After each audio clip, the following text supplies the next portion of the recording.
Allu Arjun director Atlee combination లో వస్తున్న movie రాకా. Bunny birthday కానుకగా రిలీజ్ అయిన రాకా టైటిల్ పోస్టర్ విషయంలో ఫ్యాన్స్ మాత్రం షాక్ లో ఉన్నారు.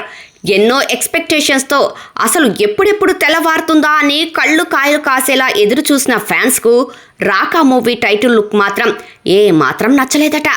రాకా సినిమా ప్రచారానికి సంబంధించి ఈసారి మాత్రం బన్నీ ఖచ్చితంగా గ్యాప్ ఇస్తే బెటర్ అంటున్నారు. రిలీజ్కు ఇంకా చాలా టైం ఉన్నా మేకర్స్ మాత్రం కొబ్బరికాయ కొట్టినప్పటి నుంచి ప్రచారం చేస్తున్నారు.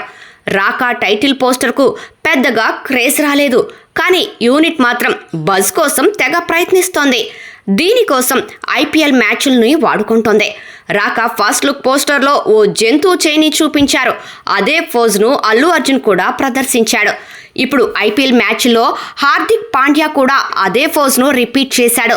అంతగా వైరల్ అవ్వని ఈ పోజ్ను హార్దిక్తో కావాలనే చేయించారని, అతడికి బాగా డబ్బులిచ్చి మరీ చేయించి ఉంటారని సోషల్ మీడియాలో ప్రచారం మొదలైంది. ఇలా అతి ప్రచారం చేయడాన్ని నెటిజన్లు ట్రోల్ చేస్తున్నారు. ఇక సన్ పిక్చర్స్ బ్యానర్ పై తెరకెక్కుతున్న ఈ సినిమా వచ్చే ఏడాది సమ్మర్లో రిలీజ్కు ప్లాన్ చేస్తున్నారు. దాదాపు 800 కోట్ల భారీ బడ్జెట్తో తెరకెక్కుతున్న ఈ సినిమాలో దీపికా పదుకొనే హీరోయిన్గా నటిస్తుంది. ఈ సైన్స్ ఫిక్షన్ థ్రిల్లర్లో బన్నీ 3 విభిన్న పాత్రల్లో మెరవనున్నారు.